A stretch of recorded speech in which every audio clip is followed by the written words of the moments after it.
यहाँले दशैंको सन्दर्भमा कुरा उठाउनु भयो।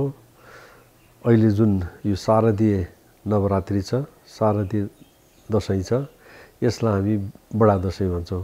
किनभने हामी वर्षमा दुईटा दशैं हुन्छन्, एउटा चैते दशैं, एउटा बडा दशैं। यो चाहिँ शारदीय दशैं भएको हुनाले बडा दशैंको रूपमा प्रसिद्धि छ। अब यसको धार्मिक सांस्कृतिक धेरै नै महत्त्वहरू छन्। किनभने अब यो लामो समयदेखि चलेर आएको पर्व हो। यो पर्व भन्नासाथ जोड्ने, एकले अर्कोलाई जोड्ने, समाज समाजमा जोडिने, व्यक्ति व्यक्तिमा जोडिएर समाजमा सोशलाइजेसन, सामाजिकीकरणको लागि पनि यसको आफ्नै किसिमको महत्त्व छ। धार्मिक सांस्कृतिक महत्त्व त हुने नै भयो र साथसाथै यसको सामाजिक महत्त्व पनि अत्यन्त छ। र नेपालको सन्दर्भमा हेर्दाखेरि विभिन्न चाडपर्वहरू नेपालमा छन्। त्यसमध्येमा बडा दशैंलाई, विजयादशमीलाई अथवा दशैंलाई हामी अत्यधिक महत्त्वको रूपमा सम्पूर्ण नेपालीहरूले, यद्यपि अब कतिपय मानिसहरू यो हाम्रो होइन, यो हिन्दू धर्मावलम्बीहरूको हो भन्ने जस्तो पनि कहिले कहिले सोच आउँछ। तर त्यो त्यति ठुलो समूहमा नभइकन कतै जसकलातिरबाट आउने भए हुनाले अब समाजमा विभिन्न थरीका विचार, विभिन्न थरीका मान्छे भएको सन्दर्भमा त्यो आउनु, त्यसलाई अस्वाभाविक भन्न मिल्दैन। त्यसले अझ यसमा भएका कमी कमजोरीहरूलाई, दशैंमा भएका कतिपय विकृतिजन्य कुराहरूलाई सुधार गर्न, संशोधन गर्न, परिमार्जन गर्न पनि त्यसले महत्त्वपूर्ण योगदान गरिरहेको हुन्छ। समग्रमा भन्नुपर्दा विजयादशमी अथवा बडा दशैं नेपालीहरूको एउटा महान चाडको रूपमा यसलाई हामीले लिनुपर्छ। र अब अहिले गएर त फेरि यस्तो भइसक्यो कि नेपालीहरू विश्वका विभिन्न कुनाहरूमा बसेका छन्। अब हिजोको दिनमा, आजभन्दा भनौँ न 15-20 वर्ष अगाडिको यसको जति राष्ट्रिय महत्त्व थियो, अब त अन्तर्राष्ट्रिय महत्त्व भएर गयो। किनभने पञ्चाङ्ग निर्णायक समिति पनि अब अन्तर्राष्ट्रिय पञ्चाङ्ग निर्णायक समिति भनेर अमेरिका र बेलायतमा अथवा जापानमा अथवा अरू देशमा कुन कुन बेलामा टिकाको साइत हुन्छ भनेर भन्नुपर्ने अवस्था आउनु भनेको बडा दशैंले आफ्नो जुन महत्त्व छ त्यसलाई विस्तार गर्दै जानुको अर्थको प्रतीकको रूपमा हामीले लिनुपर्ने हुन्छ। यसैले अब यो बडा दशैं, विजयादशमी जुन छ, यसको धार्मिक, सांस्कृतिक, आध्यात्मिक, सामाजिक विभिन्न किसिमको महत्त्वको कारणले नै समाजले यसलाई चाहिँ ग्रहण गरिरहेको छ। अब मैले देख्दाखेरि, अब मैले पनि 1-2 देशको हेर्ने मौका पाएँ जाँदाखेरि, अब त्यहाँ हेर्दाखेरि के देखिन्छ भने अलग अलग देशमा अलग अलग ढङ्गले त्यहाँको समय, परिस्थिति, वातावरण अनुसार मनाएको देखिन्छ। तर अब त्यसमा भएको अभिन्न अङ्गहरू भनेको, अब जस्तो दशैं भन्नासाथ त्यसमा 2-3टा पक्षहरूलाई हामीले विचार गर्नुपर्छ। एउटा पक्ष भनेको यो चाड हो होइन, यसमा केही मनोरञ्जन छ, केही धार्मिक आध्यात्मिकता छ र केही उपासना पक्ष छ र त्यसपछि चाहिँ नि यसमा साधनाका पक्षहरू पनि त्यत्तिकै छन्। अब त्यो एउटा महत्त्वपूर्ण पक्ष भयो। अब अर्को चाहिँ नि विजयादशमी पछि पूर्णिमासम्मको टिका टालोको क्रम छ। यो दुईटा क्रममा टिका टालोको क्रमलाई, जमरा राख्ने क्रमलाई चाहिँ नि सबैतिर समान रूपबाट आफूले जानेको छ भने आफूले, नभए साथीभाइहरू कहाँबाट जमरा ल्याएर भए पनि टिका टालो गर्ने चलन त सबैतिर समान छ। तर अब त्यो मान्ने सन्दर्भमा अब नेपालीहरूको जुन आनी बानीहरू छन् त्यसमा अब जसले यसको धार्मिक आध्यात्मिक पक्षलाई बुझ्यो, यसलाई साधनाको रूपमा लियो, त्यस्ता व्यक्तिहरूले चाहिँ यसलाई फेरि विजयादशमीलाई एउटा साधनाको, आफूले आफूलाई चिन्ने, किनभने यो पर्व भनेको अत्यन्त महत्त्वपूर्ण पर्व हो। त्यो साधनाको जुन 9 दिन छ, त्यो 9 दिनमा उसले आफ्नो जीवनलाई फेरि पुनर्ताजगी गर्ने, नवीकरण गर्ने, हरेक वर्ष नवीकरण गर्दै जाने र त्यसले ऊर्जा प्राप्त गर्ने, त्यो शक्ति प्राप्त गर्न सक्ने एउटा साधनाको पर्व पनि हो। त अहिले गएर चाहिँ बाह्य कुराहरू, टिका टालो, आशीर्वाद अथवा खाने पिउने, मोज गर्नेमा चाहिँ सबैतिर उस्तै जस्तो देखिन्छ। तर त्यो भित्रको जुन महत्त्वपूर्ण तत्त्व छ, त्यो भित्रको साधनाको पक्ष छ, त्यो भित्रको जुन एउटा महत्त्वपूर्ण गरिमामय पक्ष छ, ज्ञानको पक्ष छ, त्यो ज्ञानको पक्षमा चाहिँ नि फेरि हामी कहीँ न कहीँ चुकिरहेका छौँ। अब यसो भन्दै गर्दाखेरि उजुबेदेखि नेपालमा चाहिँ नि त्यो सबै त्यस साधनाको पक्षलाई नै महत्त्व दिन्छन् कि भन्ने कुरा आउन सक्छ। त्यसमा यहाँ पनि चुकिरहेको देखिरहेको छु मैले। र यसको बाह्य पक्षलाई नै महत्त्व दिएको देखिन्छ। अब सरकारी स्तरबाट पनि बाह्य पक्षलाई, त्यसपछि अब जनजीवनमा पनि त्यस्तै गरी बाह्य पक्षलाई जोड दिएको हामी देख्छौँ। खाऊ पिऊ मोज गरेको सिद्धान्तमा गएको जस्तो लाग्छ। तर वास्तवमा भन्ने हो भने यो एउटा महत्त्वपूर्ण साधनाको पक्ष भएको हुनाले आफूले आफूलाई चिन्ने र त्यो चिन्ने क्रम भनेको ईश्वर, जगत र आफू, यो तीनटा पक्षको जुन त्रिवेणी छ त्यो चिन्ने यो एउटा महत्त्वपूर्ण चाड हो, महत्त्वपूर्ण पर्व हो। अब यो चाहिँ नि यसमा मनोरञ्जन त जरुर छँदैछ, केही न केही रूपमा मनोरञ्जन छ। सामाजिकीकरणको त एउटा महत्त्वपूर्ण पक्ष नै भइहाल्यो, किनभने अब कैयौँ वर्षदेखि नगएको ठाउँमा कोही मामा घर जालान्, कोही ससुराली जालान्, कोही हजुरबाको घर जालान्, होइन, कोही चाहिँ नि आफन्त कहाँ जालान्। अब त्यो जानको लागि समेत पनि अब यो एउटा चाहिँ नि अवसर हो। कैयौँ वर्षदेखि नगएको पनि जान सक्छ र फेरि जाने बेलामा ल है म आउँदैछु भनेर कुनै चिठी पत्र गर्नु परेन, न टेलिफोनमा नै चाहिँ नि भन्नु पर्यो, सरासर गएपछि पाइयो। अरू बेला चाहिँ किन आएको भनेर सोध्छन् भने दसैँमा त कसैले पनि किन आयो भन्दैनन्, किनभने आशीर्वाद लिन आयो होला, टिका थाप्न आएको होला, मभन्दा कान्छो भयो हुनाले टिका लाउन आयो होला भन्ने सम्झिन्छ। यसैले यसको यो जुन पक्ष छ त्यो चाहिँ मलाई लाग्छ अत्यन्त महत्त्वपूर्ण, अत्यन्त चाहिँ नि अब यो गुड रहस्यले भरिएको छ। सम्भवतः यस्तो किसिमको चाडपर्व विश्वमा पाउन दुर्लभ छ। यसमा जीवन्तता भरिएको छ, जीवन्त छ यो। यसले गर्दाखेरि पनि यसलाई बडा दसैँ, ठुलो दसैँ अथवा विजया दशमी भनेर हामी नेपालीहरूले मान्ने गरेको हो। सधैँ नै समाजमा देखिने एउटा चाहिँ नि पक्ष हो त्यो, किनभने सबैसँग हुने खाने छन् भन्न मिल्दैन। अब सबै नै पुगिसरी आएका छन् भन्न पनि मिल्दैन।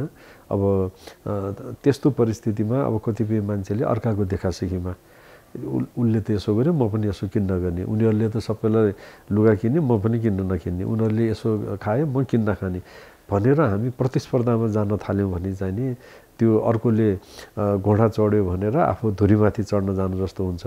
अब त्यसको लागि चाहिँ नि आफ्नो क्षमता, गच्छ र साथसाथै चाहिँ नि त्यो परिस्थितिलाई पनि हेर्नुपर्ने हुन्छ। यसले गर्दा ऋण लिएर ऋणमा डुबेर चाडबाड मनाउनु पर्छ भन्नेमा चाहिँ म छैन, किनभने त्यो कसैले चाहिँ मनाएको छ भने राम्रोसँग मनाएको छ भने उसले आफ्नो ढङ्गले मनायो, हामी आफ्नो ढङ्गले मनाउन सक्छौँ। अब कसैले आएर चाहिँ तैँले कसरी मनाइस्, किन मनाइ, यसपटक त अलिक कम गरिस् नि भन्ने त छैन। त्यो सोच भनेको व्यक्तिको हो। जो व्यक्तिले नै मान्या हुन्छ त्यो घरमा अथवा चाहिँ नि मैले मानि या मानिनँ भन्ने सोच समझ राख्छ, त्यस्तो व्यक्तिले अरूले यसो भन्यो कि त्यसो भन्यो कि भन्ने त्यो एउटा शङ्का मात्रै हो। त्यस्तो शङ्का लिनुभन्दा, त्यस्तो शङ्कामा पर्नुभन्दा आफ्नो गच्छअनुसार आफ्नो क्षमताले भएसम्म ऋणमा नडुबिकन त्यसलाई अलिकति साँघुरो गरेर हुन्छ कि अलिकति एक कदम पछाडि बढेर हुन्छ कि यसपटक चाहिँ नि मसँग छैन भनेदेखि किन त अर्को साल छँदैछ नि भन्ने त्यो किसिमको भावनाले पनि जानुपर्ने हुन्छ। यसैले ऋण काटेर ऋणमा डुबेर अहिले दसैँ मनाउने, चाडबाड मनाउने अनि पछि रोएर बस्ने अथवा चाहिँ नि बिलौना गरेर बस्ने त्यस्तोतिर चाहिँ नि जानु हुँदैन भन्ने मलाई लाग्छ। अमेरिका र हाम्रो नेपालको बिचमै पनि 12-13 घन्टाको फरक छ, स्टेटै पिछे फरक छ, होइन। त्यस्तै अब कहीँ चाहिँ अब जति हामी पूर्वतिर गयौँ त्यहाँ थोरै घन्टा फरक हुन्छ।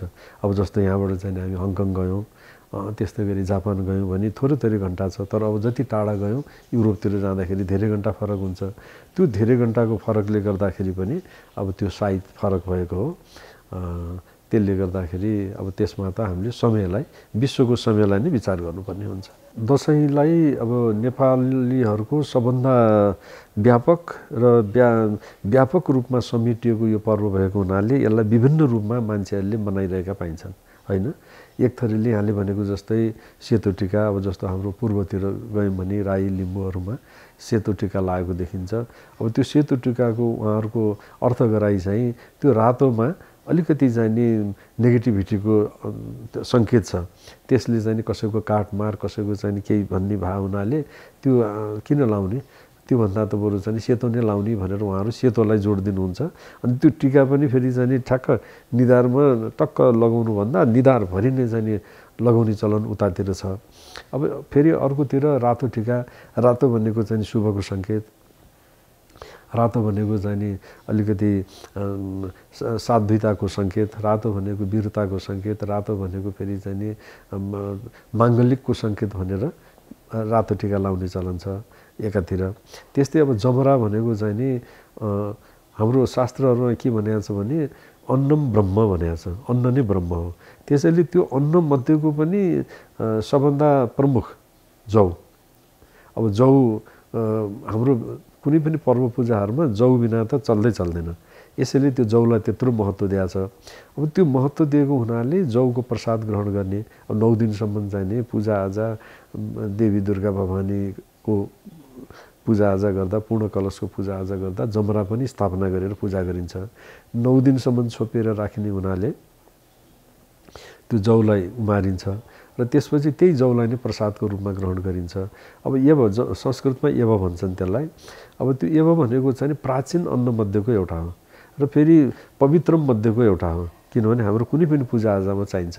यसैले त्यो पूजाआजामा यो दसैँमा पनि चाहिँ नि जमरालाई नै स्थान दिएको छ। यद्यपि अब कतिपय जात जातिहरूमा चाहिँ नि त्यो जौको ठाउँमा मकै पनि राख्ने, अरू अन्न पनि राख्ने चलन छ, तर अधिकांशले चाहिँ नि जौलाई नै प्राथमिकता दिएका हुन्छन्। अब त्यो जौको चाहिँ नि अब अहिले वैज्ञानिकहरूले त्यसलाई चाहिँ नि अनेक रूपबाट अध्ययन अनुसन्धान गर्दै जाँदा जौमा जुन त्यसको चाहिँ नि गुण छ, स्वास्थ्यलाई पनि चाहिँ नि राम्रो गर्ने। अब जस्तो चाहिँ अहिले भनौँ न बिरामीलाई के खानिदिने भन्यो भने ओट भन्छन्। अब ओट भने त्यही जौबाट बनेको। अब हामीले चाहिँ नि खालि टाउकोमा प्रसादको स्वरूपमा मात्रै लाएर बस्यौँ, अरूहरूले त्यसको चाहिँ नि महत्त्व, त्यसको चाहिँ नि गुणलाई चाहिँ जानेर त्यसलाई विविध रूपमा प्रयोग गरेर त्यसबाट अब आर्थिक उपलब्धि पनि गरिरहेका छन्। तर हामीलाई हाम्रा पुर्खाहरूले, हाम्रा पूर्वजहरूले, हाम्रो परम्पराले उहिलेदेखि नै ल जमराको महत्त्व छ भन्ने कुरा त सिकाइसकेको रहेछ। अब यसैले त्यो जमराको चाहिँ नि स्वास्थ्यको दृष्टिकोणबाट, धार्मिक दृष्टिकोणबाट र अनि अर्को चाहिँ नि औषधीय गुण पनि त्यसमा भएको हुनाले जौलाई प्राधान्यता दिएको हो। र यसैले विजया दशमीमा हामी चाहिँ नि जौलाई प्रसादको रूपमा राख्छौँ। र अब कतिपय त फेरि त्यो दसैँको जुन जमरा छ त्यसलाई सुरक्षित पारेर अनि आउने तिहारमा पिँधेर भाइ दिदीभाइको बिचमा चाहिँ नि टिका लाउँदाखेरि त्यसकै हरियो पनि लाउने चलन हाम्रो नेपालमा छ। यसैले चाहिँ नि जौको अत्यधिक महत्त्वकै कारणले त्यसो भएको हो। बलि भनेको वास्तवमा बलि मात्रै शब्दको प्रयोग गऱ्यौँ भने त्यहाँ पशु आउँदैन। बलि भनेको चाहिँ नि त उपहार हो, होइन? उपहार, भगवान्लाई उपहार दिने, त्यस अर्थमा बलिको चलन छ। अब बलि भनेको बलिदान, राष्ट्रको लागि बलिदान दिनु पर्यो भनेदेखि तयार हुनु पर्यो, होइन? त्यस अर्थले चाहिँ नि राष्ट्रको लागि योगदान दिने, राष्ट्रको लागि बलिदान दिन पनि तम तयार रहने भन्ने अर्थमा आउँछ। अब त्यहाँ पशु भन्ने जुन जोडिन्छ यो चाहिँ नि फेरि यहाँले भनेको जस्तै अब शास्त्रमा, अब शास्त्र पनि कुनलाई शास्त्र भन्ने अनगिन्ती शास्त्रहरू छन्। अब त्यो अनगिन्ती शास्त्रमा सात्विक विचार राख्नेहरूले, सात्विक भाव राख्नेहरूले त्यो अनगिन्ती शास्त्रबाट पनि राम्रा कुराहरूको सङ्ग्रह गरेर यो पशु बलि भनेको राम्रो होइन भन्ने अर्थ निकालेको छ, होइन? किनभने कसैलाई मार्नु काट्नु त धर्म हुन सक्दैन। यदि कसैलाई मारेर काटेर धर्म भयो भने त फेरि पाप भनेको केलाई भन्ने, होइन? पुण्य भनेको केलाई भन्ने। यसैले त्यो अर्थले हाम्रो शास्त्रहरूमा फेरि सात्विकतालाई असाध्यै ठुलो प्रश्रय दिएको छ। किनभने यदि असल व्यक्ति कोही बन्न चाहने हो भने, यदि कसैले के अरू सबै समान रूपबाट म पनि बाँचौँ अरू पनि बाँचुन् भन्ने भावना देख्न चाहने हो भने र उदारचरितानां वसुधैव कुटुम्बको भावना राख्ने हो भने सबैप्रति समान व्यवहार, सबैप्रति समान भाव, समदृष्टि राख्नुपर्छ भनेर हाम्रै शास्त्रहरूले सिकाएका छन्। तर समाजमा फेरि एक थरी यस्तो मान्छे हुन्छन् कि राजसी सोच भएका, होइन? खाउँ पिउँ मोज गरौँ, त्यस्तै चाहिँ नि त्योलाई मारेर मेरो चाहिँ नि शक्तिलाई बढाउँछु भन्ने खालका सोच भएका पनि मान्छे हुन्छन्। अब त्यस्तो मान्छेहरूको लागि चाहिँ नि अब देवी भागवत जस्ताले, चण्डी जस्तोले फेरि त्यहाँ पूजाको प्रसङ्गमा पशु बलिका कुराहरू पनि आएका छन्। तर अब अहिले हामी 21औं शताब्दीमा छौँ। 21औं शताब्दीमा आइपुग्दाखेरि चाहिँ नि देवी देवताको नाममा काटमार गर्नुलाई चाहिँ नि त्यति उपयुक्त भनेर भन्न मिल्दैन। त्यही भएर हुनाले अब यहाँहरूलाई थाहा छ होला, अब मैले त धेरै वर्ष अगाडिदेखि जुन बेलामा पशु बलि भनेको धर्म हो भन्ने समाज थियो त्यो बेलामा यो धर्म होइन।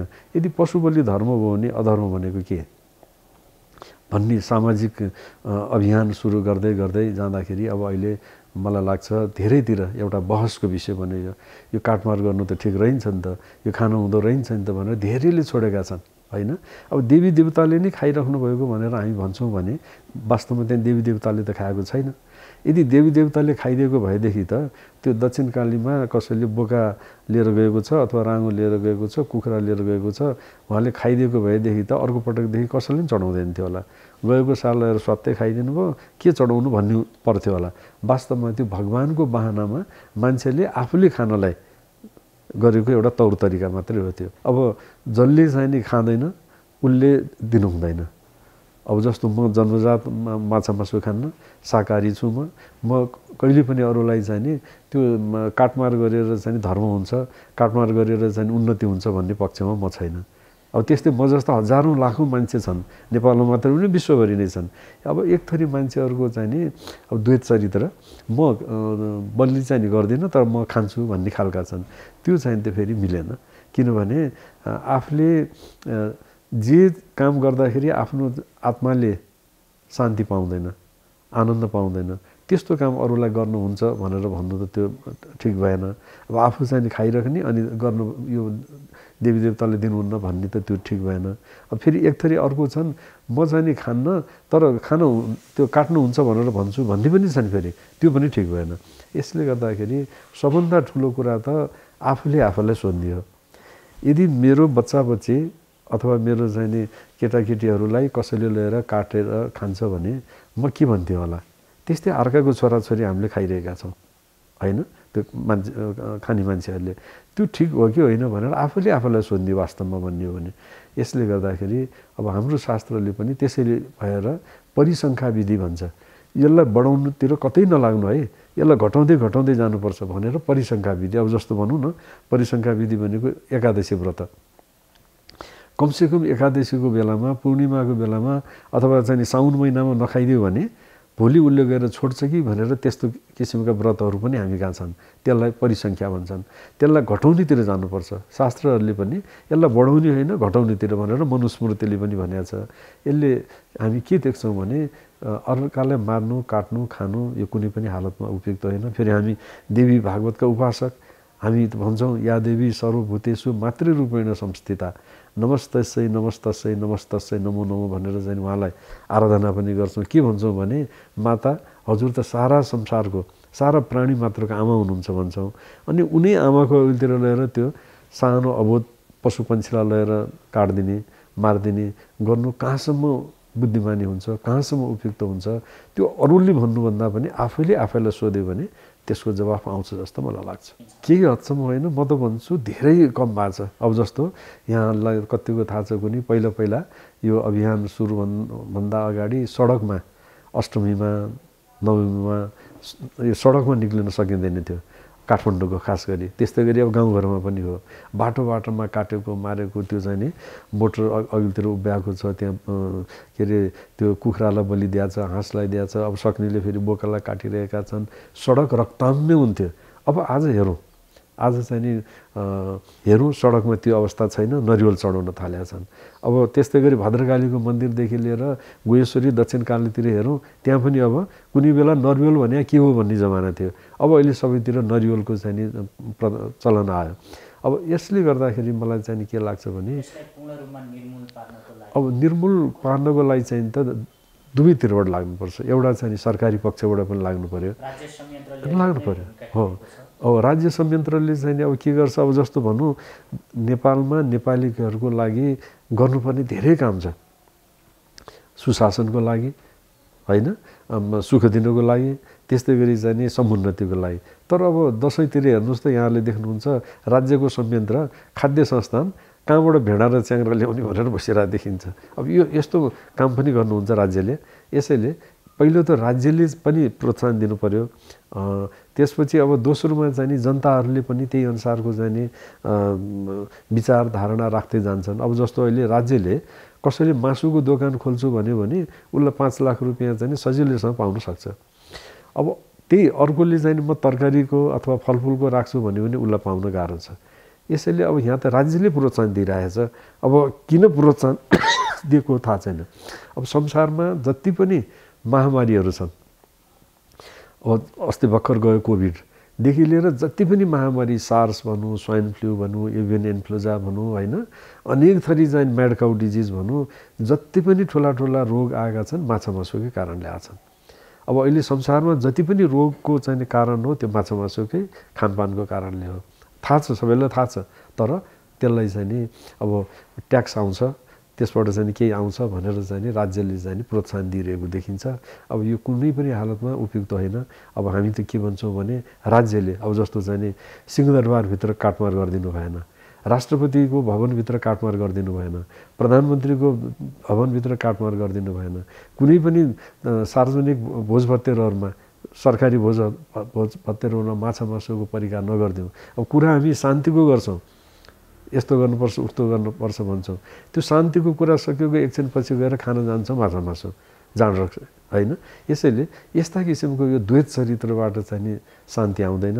साँच्चै नै शान्ति ल्याउने हो, साँच्चै नै जनतालाई सुख सयल दिनु हो भने यस्ता कुराहरू हेर्दाखेरि सानो लाग्छ, तर यसभित्र अनेक मनोविज्ञानदेखि लिएर अनेक कुराहरू लुकेका हुन्छन्।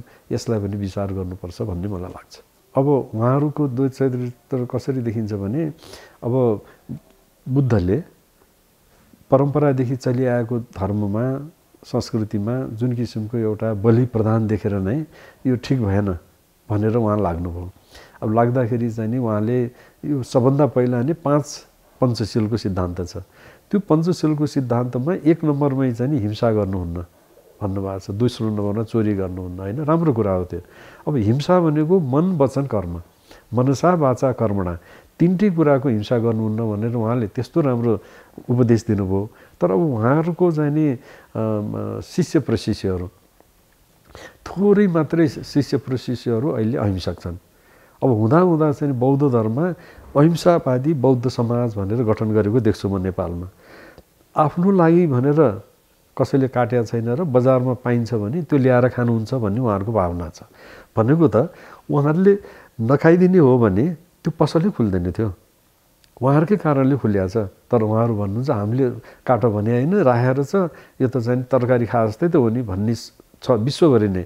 तर अब मलाई लाग्छ गौतम बुद्धले त्यो भनेको थिएन, पञ्चशीलको सिद्धान्तभित्र पर्दैन, त्यो अष्टाङ्ग मार्गभित्र पर्दैन। चार आर्य सत्य जस्ता चाहिँ आर्य सत्य, आर्य भनेको महान सत्य बताउने गौतम बुद्धले त्यसैले त्यस्तोलाई प्रोत्साहन दिएको चाहिँ नि हो भन्ने मलाई लाग्दैन। यसैले जसरी सनातन हिन्दू धर्मावलम्बीहरूमा अलमल छ, त्यस्तै गरी बौद्ध अब मा पनि चाहिँ नि म अलमल देख्छु।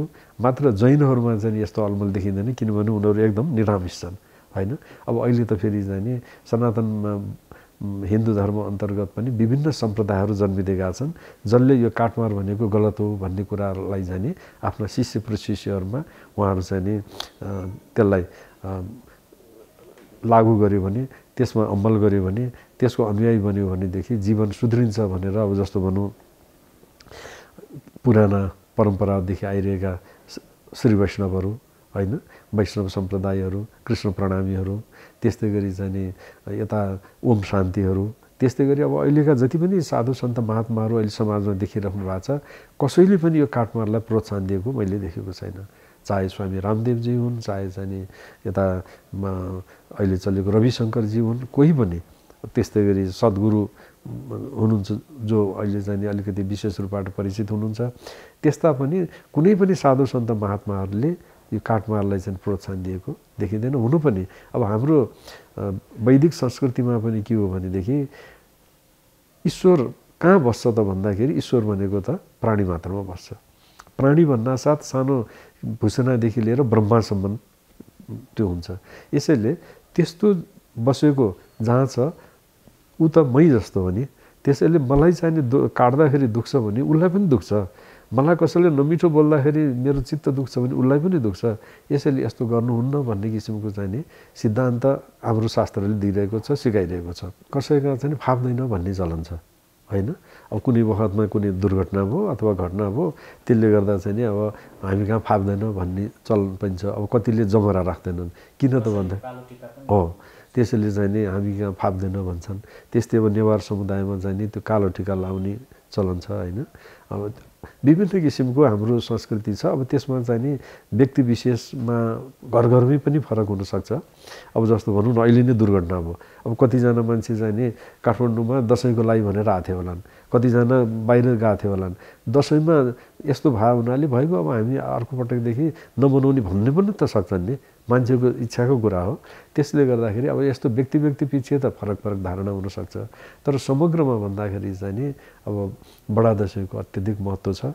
त्यसको महानतालाई बुझेर, त्यसभित्र रहेको चाहिँ नि गुढ रहस्यलाई बुझेर आफूले आफूलाई जान्न, सिक्न र ज्ञान गर्न म अहिले यो संसारमा किन आएको थिएँ, मेरो लक्ष्य के होला, मेरो धर्म के होला, मैले चाहिँ नि आखिरमा यो 84 योनिपछि बल्ल बल्ल मनुष्य जीवन पाएको छु। यो मनुष्य जीवन पाउँदाखेरि चाहिँ नि मैले गर्ने काम के हो, मैले खालि मेरै लागि मात्रै, मेरै परिवारको लागि मात्रै गर्ने हो कि समाजको लागि पनि गर्ने हो कि राष्ट्रको लागि पनि गर्ने हो अथवा विश्वकै मानव समुदायको लागि गर्ने हो भन्ने त्यो महान लक्ष्य राखेर हामीले सोच्ने हो भनेदेखि यी सानातिना यी पशुबलिका कुरा, यी कुराहरू चाहिँ नि गौण बन्दै उसले चाहिँ नि यो त मैले राम्रो काम गरेको होइन रहेछ भनेर छोड्ने त्यो विचार, त्यो भावना आफसे आफ चाहिँ नि आउँदै जान थाल्छ। यसले गर्दाखेरि यसभित्र रहेको महानता, बडा दशमीभित्रको, विजया दशमीभित्रको त्यो विजया दशमी भनेको त्यो खसी बोकालाई विजय गर्नको लागि त होइन नि त, होइन। कुनै जमानामा त यो त विजया दशमी भनेको अब अहिले एउटा राज्यले अर्को राज्यमाथि लडाइँ झगडा गर्ने चलन गयो। अब एक दुई ठाउँमा कहीँ अहिले संसारमा हामी देखिरहेका छौँ, तर अब समग्रमा एसिया महाद्वीपमा त अब त्यो हरारै गइसक्यो। त्यस्तै नेपालमा पनि, भारतमा पनि कुनै जमानामा यो विजया दशमी भनेको चाहिँ नि एक राज्यले अर्को राज्यलाई आक्रमण गर्नेको लागि साइतै लिन नपर्ने दिन विजया दशमी। यसले गर्दाखेरि अब त्यो किन त भन्दाखेरि अब राम र रावणको युद्धको कथा यसमा जोडिएको छ। त्यसले गर्दाखेरि पनि साइत लिनु पर्दैन भन्ने चलन हो। त्यसैले विजया दशमीमा कुनै जमानामा हाम्रो पुर्खाहरू लडाइँ भिडाइँ गर्थे, खुँडा खुकुरी होइन, तरबार लिएर चाहिँ हिँड्थे, त्यसैले त्यसको पूजाआजा हुन्थ्यो। अब अहिले त खुँडा खुकुरी भने नै के हो मान्छेलाई धेरैलाई थाहा छैन। यसैले अब समयअनुसार परिवर्तन हुँदै जाँदो रहेछ। समयअनुसार परिवर्तन हुँदै जानु पनि पर्छ, किनभने पहिला जे थियो त्यही भएर बसिरह्यो भने त त्यो त पोखरी हुन्छ। त्यो पोखरी भनेको दुर्गन्धित हुन्छ। यसले गर्दाखेरि हामीले हाम्रा चाडपर्वहरूलाई त्यसरी समयअनुसार मिलाउँदै जाने, समयअनुसार त्यसमा मानवीय पक्षलाई समेट्दै जाने, त्यसभित्र भएका विकृत पक्षलाई हटाउँदै जाने र पहिला विकृत पक्ष भनेको आफूले थाहा पाउने, अनि समाज, राष्ट्र र विश्वमा त्यसका राम्रो पक्षहरूलाई लिएर गयौँ भने हाम्रो धर्म, हाम्रो संस्कृति युग युगसम्म जीवन्त रहन सक्छ। हाम्रो संस्कृति कहाँ सिक्ने त? पहिलो कुरा त घरबाट सिक्नु पर्यो। त्यो घरबाट सिक्ने भने पनि आमा बुवा, हजुरआमा, हजुरबुवाहरू हुन्। अब उनीहरूलाई नै त्यसबारेमा थाहा छैन भने सिक्ने कुरो भएन। अब हिजो हजुरबुवाहरूबाट हामीले सिक्न पाएनौँ भन्ने हुन्छ। अब त्यसको लागि त चाहिँ नि हाम्रो पाठ्यपुस्तकहरूमै पनि त्योसँग सम्बन्धित विषयहरू राख्दिने होइन।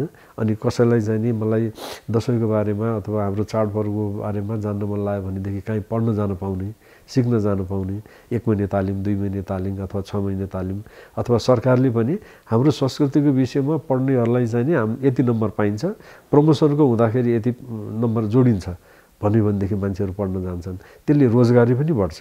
अब आज बेरोजगारी भयौँ भनेर हामी विदेशमा भाँडा बन्द गइरहेका छन् हाम्रो नेपालीहरू होइन। अब चाहिने नचाहिने काम गर्न गइरहेका छन्। यहाँ रोजगारीका विभिन्न अवसरहरू जुटाउन सकिन्छ। अब जस्तो यिनी संस्कृतिका विषयहरू, हाम्रो जीवनसँग जोडिएका संस्कृतिका पक्षहरू पढ्न पाउने। अब हाम्रो चाहिँ जति पनि सहरहरू छन् त्यो ठाउँमा चाहिँ इन्स्टिच्युटहरू खोलुन्, त्यो ठाउँमा स्कुलहरू खोलुन्, त्यो ठाउँमा चाहिँ पढ्न पाउने तालिम केन्द्रहरू हुन्। त्यसमा चाहिँ जमरा कसरी उमार्ने भन्ने शिक्षा होस् होइन। अब अहिले केटाकेटीहरूलाई सोध्यो भने जमरा भने कसरी उमारिन्छ भने कसैलाई पनि थाहा छैन। त्यसलाई राम्रो कसरी उमार्न सकिन्छ, अब त्यसको बारेमा मिडियामा प्रचार प्रसार हुने, त्यसको बारेमा महत्त्वको बारेमा प्रचार प्रसार हुने, त्यसको अनुसन्धान हुने, यसरी हामी जान्न सक्यौँ भने अनि हाम्रो चाडपर्वको महत्त्व बुझिँदै जान्थ्यो। अब अहिले त्यो छैन। त्यो नभएको हुनाले अब मान्छेहरूमा चाहिँ अलमल पनि छ, अनि मान्छेहरूमा चाहिँ जति बुझ्नुपर्ने त्यो नबुझेको अवस्था पनि छ। अब यो भनेको चाहिँ देशकै लागि ठिक हुँदैन, किनभने धर्म, संस्कृति, इतिहास, भूगोल कुनै देशको चाहिँ मासिँदै गयो भने त्यो देशको चाहिँ नि अस्तित्व जोगाउनलाई गाह्रो पर्छ। यो कुरालाई चाहिँ नि अब राज्य शासनमा रहनेहरूले र साथसाथै अब देशको लागि केही नेतृत्व गर्छु भनेर हिँड्नेहरूले पनि बुझिदिनुपर्छ। अब हामी कहाँ त्यो चाहिँ सधैँ के भयो भने सधैँ आलोचना गरेर बस्यौँ, त्यसभित्रको विकृतिलाई सुधार गर्नतिर हामी लाएनौँ। यो नराम्रो यो नराम्रो यो नराम्रो भन्यौँ, त्यो नराम्रो कुरालाई हटाएर राम्रो कुरा बढाउनेतिर चाहिँ हाम्रो राज्य व्यवस्था कहिले पनि लागेन। त्यसको लागि चाहिँ लाग्नुपर्छ भन्ने मलाई लाग्छ। अब म विभिन्न किसिमको कामहरूमा छु। अब मैले अघि नै भने नि यो मनुष्य जीवन भनेको त अत्यन्त महत्त्वपूर्ण हो। अब मेरो आफ्नो विषय त पढाउने हो। अब अहिले अवकाश प्राप्त छ। अब यो बेलामा के गर्ने त? यो हातखुट्टा चलुन्जेलसम्म त केही न केही राम्रो काम गर्नुपर्छ भनेर समाजसेवाको क्षेत्रमा अब जस्तो मठ मन्दिरको संरक्षण सम्वर्धन यहाँले देखिरहनु भएको छ होला, 32 पतलीको राम मन्दिर, त्यस्तै अर्घाखाँचीको परशुरामेश्वर मन्दिरको अब कुन अवस्था थियो त्यो बेलामा। अब अहिले यहाँले देख्नुभयो भने एउटा पर्यटकीय क्षेत्र बनेको छ होइन।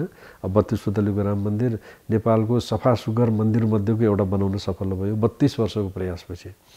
त्यस्तै गरिकन पशुपन्छीहरूको कल्याणको लागि पशुपन्छीप्रति निर्दयता रोकाट समाज जुन बेलामा नेपालमा संस्थागत रूपबाट पशुपन्छीको लागि कुनै संस्था नै थिएन, त्यो बेलामा 48 सालमा हामीले स्थापना गऱ्यौँ।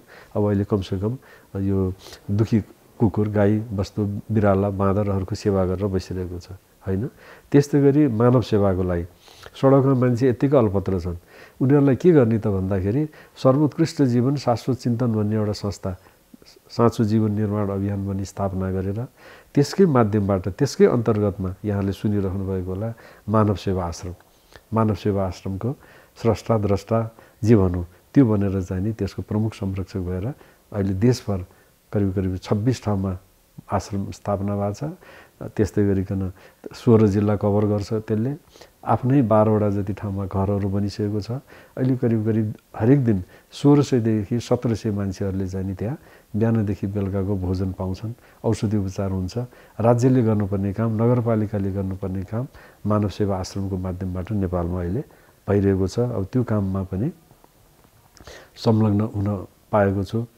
लगायत अब पुस्तक पुस्तिकाहरू अब अहिले भनौँ न गुठीको विषयमा नेपालमा गुठीको बारेमा गुठीको यत्रो महत्त्व छ, तर गुठीको बारेमा अध्ययन अनुसन्धान मैले अघि नै भने सरकारको ध्यान पुगिरहेको छैन। सरकारले सधैँ नै गुठी भनेको जग्गा जग्गा जग्गा भनेर सम्झिरहेको थियो।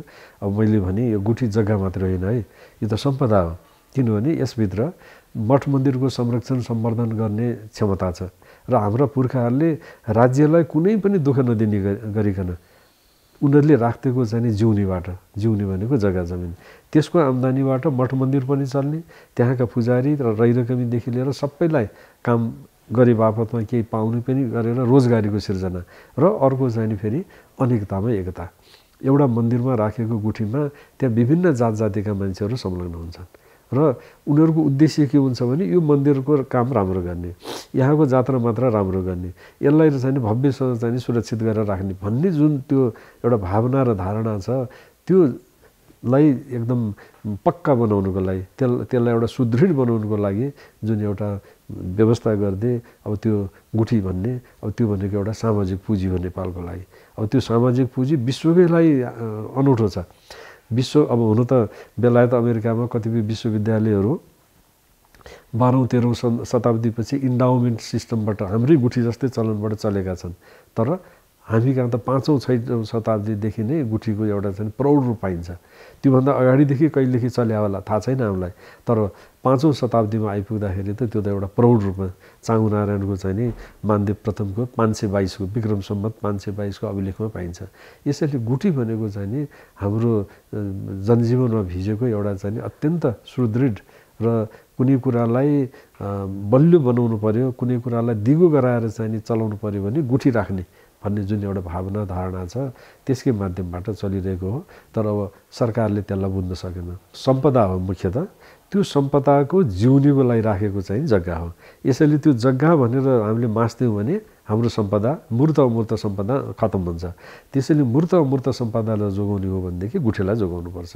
गुठीलाई चाहिँ नि अब हिजो मासिसकेको गुठीलाई पनि कसरी जोगाउने, अब बाँकी भएको गुठीलाई पनि कसरी जोगाउने, त्यसरी चाहिँ हामी जान सक्यौँ भनेदेखि अब त्यसको उपाय छन्, नभएको होइन, प्रशस्त छन्।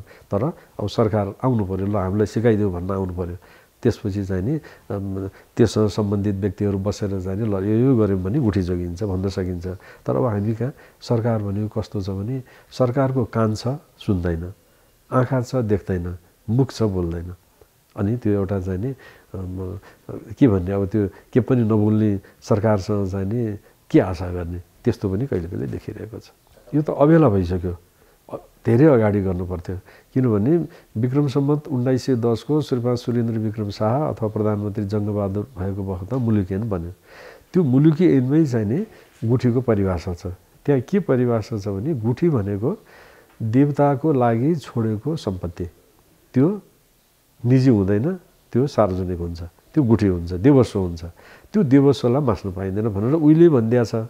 भनेको चाहिँ नि निजी गुठी पनि देवस्व हो।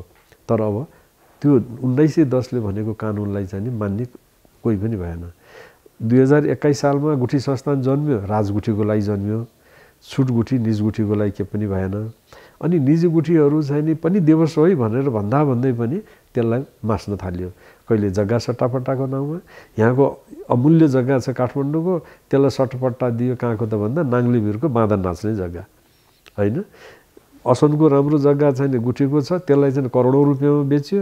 अनि 2-4 लाखको चाहिँ कहाँ किन्यो त भन्दा 5 कालको भिरमा। अब यसरी चाहिँ नि खतम पारियो।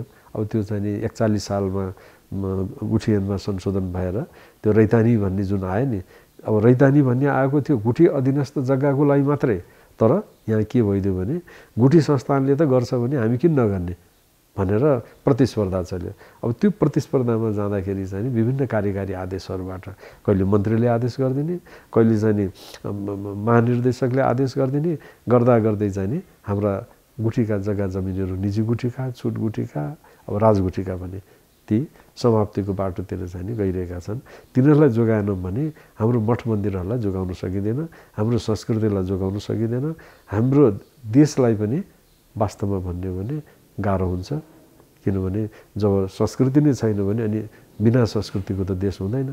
अब हिजो हिन्दू राष्ट्र हुँदाखेरि पनि जति गर्नुपर्ने थियो त्यो भएन होइन, किनभने त्यतिखेर बजेट भएन।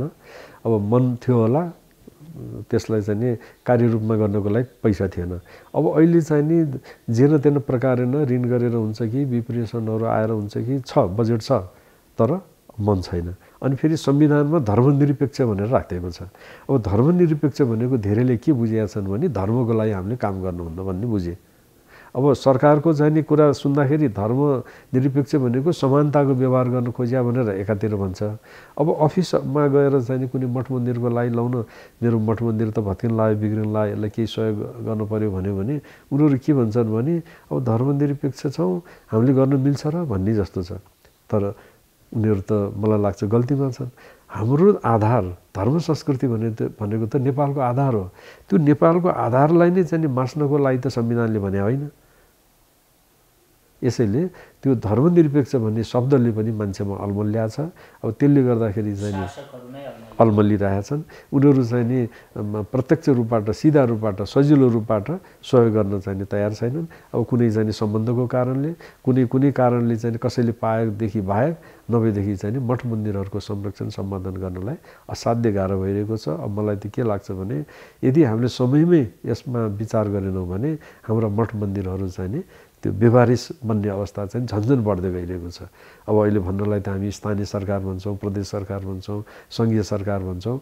अब त्यो स्थानीय सरकार, प्रदेश सरकार र सङ्घ सरकारलाई पनि स्तरको आधारमा होइन, स्थानीय महत्त्वको मठ मन्दिरहरू छ भने स्थानीय सरकारलाई हेर्नलाई बजेट सजेट दिउँ, त्यसबाट चाहिँ नि समितिहरू बनाएर चलुन्, त्यसले पनि त संरक्षण सम्वर्धन गर्न सकिन्छ। त्यस्तै प्रदेशमा गर्न सकिन्छ, सङ्घमा गर्न सकिन्छ। अन्तर्राष्ट्रिय महत्त्वको, राष्ट्रिय महत्त्वको मठ मन्दिरहरू अब जस्तो पशुपतिनाथ, लुम्बिनी जस्तालाई चाहिँ नि सङ्घ सरकारले हेर्ने र त्यसको लागि पनि चाहिँ अब छ पशुपति क्षेत्र विकास कोष छ, लुम्बिनी विकास कोष छ। तर अब त्यहाँ भएको ऐनहरू कस्तो छ भने काम गर्न खोज्दा काम गर्न सकिने किसिमको छैन। त्यसलाई पनि सुधार गर्नुपर्छ, संशोधन गर्नुपर्छ, परिमार्जन गर्नुपर्छ। त्यो समयअनुसार संशोधन परिमार्जन गर्दै गएर चाहिँ नि साँच्चै नै केही काम सरकारको तर्फबाट अब सहयोग गरिदिने हो। अब हुन त बजेट केही न केही विकास निर्माणको लागि सरकारले दिइरहेको छ, तर त्यसमा पनि चाहिँ नि सबै जनताहरूको पनि त्यत्तिकै सहभागिता रहने, सरकारको पनि रहने र त्यसपछि चाहिँ त्यहाँ दान दक्षिणा गर्नलाई पनि मान्छेहरूलाई अब ट्याक्स दिएको दक्षिणा के अरे कुनै मठ मन्दिरको लागि चाहिँ सहयोग गरेको छ 5 लाख 10 लाख कुनै व्यक्तिले गर्यो भने त्यस्तोमा पैसा नलाग्ने, ट्याक्स नलाग्ने गरिदियो भनेदेखि त मान्छेले दिन थाल्छन्। अनि त्यसरी व्यक्तिगत रूपबाट पनि पैसा जम्मा हुन थालेपछि त मठ मन्दिरहरूले अब जस्तो भनौँ पशुपतिनाथको मन्दिर छ, पशुपति क्षेत्र विकास कोष छ, त्यसमा कुनै मान्छेले धनीमानी व्यक्तिले पुगिसरी आउने मान्छेले म 10 लाख दिन्छु भन्यो भने दिन सकोस्, तर त्यो 10 लाख दिएकोमा फेरि ट्याक्स लिन्छ सरकारले। कतिपय मान्छेहरूको भावना के हुन्छ भने ट्याक्स नलिदियोस् हामी दिन्छौँ भन्ने छ। त्यसैले त्यस अनुसारको पनि ऐन कानुन बनाउँदै हामी गयौँ, सुधार गर्दै गयौँ भने मलाई लाग्छ नेपालका मठ मन्दिरहरूमा सामान्य जनस्तरको पनि सहयोग बढ्दै जान थाल्छ र त्यसपछि चाहिँ नि अब कतिपय मठ मन्दिरहरूको जिम्मा अब जस्तो भनौँ यहाँ विभिन्न कर्पोरेट हाउस छन्, अब स्थानीय स्तरमा कतिपय मठ मन्दिरहरू गुम्बा बिहारहरू भत्ती बिग्रिरहेका छन्, त्यस्तोमा त्यो कर्पोरेट हाउसले 5 वर्षको लागि म सञ्चालन गरिदिन्छु, यसको मर्मत सम्भारदेखि लिएर सबै म गरिदिन्छु भन्यो भने त्यस्तो दिन सक्ने व्यवस्था पनि अब हुनु पर्यो। अब जस्तो यस्ता कुराहरू अब अहिले विदेशमा जापानतिर हेऱ्यौँ भने त्यस्तै गरिकन अरू मुलुकहरूमा हेऱ्यौँ भने त्यस्तो चाहिँ नि त्यो किसिमको धारणा अनुसार चलेको पाइन्छ। अब हामीले पनि चाहिँ नि सरकारले मात्रै लोन नलिने हो भने यसरी विकेन्द्रीकरणको स्थितिमा पनि हामी जानु पर्छ। त्यसरी गयौँ भने मलाई लाग्छ राम्रो हुन्छ।